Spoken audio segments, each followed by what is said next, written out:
Hey friends, Salman here. I wanted to talk a little bit about laughter in the workplace.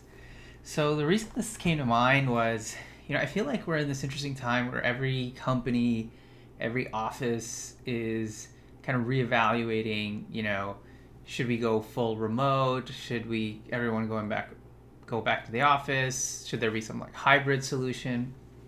And as somebody who's been sort of working remote for quite a while, kind of doing both an independent, set of work as well as working remotely with a team, it made me think about, working in an office and what are the things that are really missed most. And there's lots of different parts to that in terms of collaboration and things like that. But the one thing that I don't think folks talk about enough or think about enough, which I personally love to see on more people's minds, is how important it is to facilitate sort of moments of serendipitous laughter specifically. So, what I miss most about being in an office and being around other people was just these sort of in betweens, I like to call it.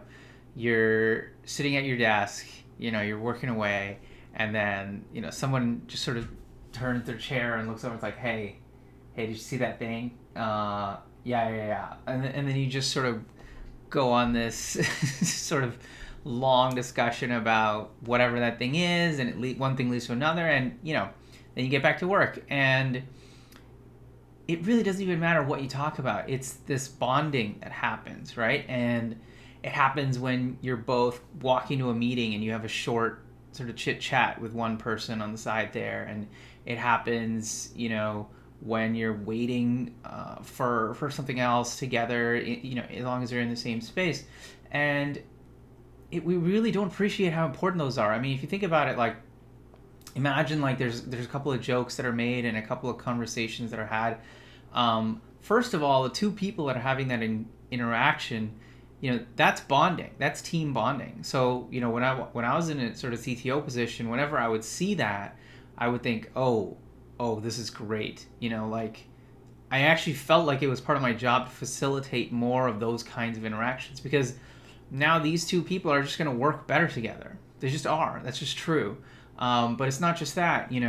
There's other people who are kind of bystanders of that conversation that can then join in, and so there's more connections that can be formed.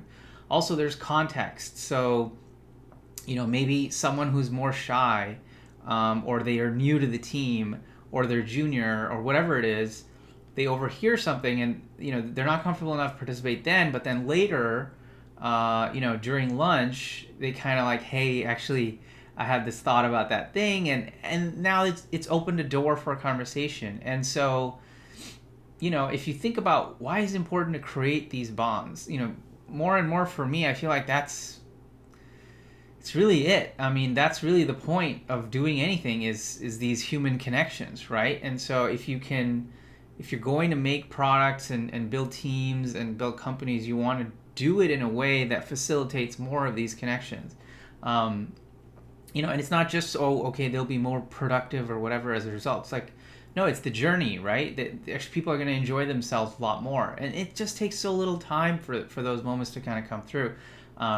But they also help when there's conflicts between people. So imagine you have a meeting where there's a lot of heated debate going on, and a lot of really charged up perspectives. If there's no real relationship between those two people or that whole group of people are going to assume the worst. They're going to assume bad intent of other people. They're going to talk past them. They're not going to speak the same language, right? So, and compare that to if they had like a strong foundation, they're always going to give them the benefit of the doubt. They're always going to want to assume good intent and things like that. Now, of course, those things are sort of natural too. You can build that regardless of whether you have those relationships, but it's kind of like this social fabric, like this sort of glue that needs to be built up at the foundation of which all the other types of team interactions and coordinations and meetings and even things like text messages over Slack and the comments when you're doing a code review, the way that those are interpreted, if there's a joke put in there, really changes if they've actually heard you tell jokes in person and gotten that energy and feedback. So, that's what I think we need to think about it. And, who knows? I mean, technology is interesting. It can find ways to um, recreate these kinds of experiences. We've seen, some software allows you to just have people kind of running with a video. There's others where you kind of have audio only. People stay in an audio channel, like I think on Discord. So, I think it'll be interesting to see some of these, but I think it's important also, like, if you're in a position where you're helping to make these decisions, the first thing I would think about is how to facilitate this sort of organic working together. And it's sort of nuanced because there's also been this sort of pushback against open office plans where people are like, oh, I was so productive at home by myself, like, I don't ever want to go to an open office again. I get that. Obviously, you can have more focus when you're at home. But, is a point for us to be like super focused machines? Probably not. Is it more comfortable for, folks who are more introverted? Yes. So we want to give people choice. I think that's really the thing between remote and in office is like we want people to have flexibility. It's not really about, oh, it's completely remote or completely in office.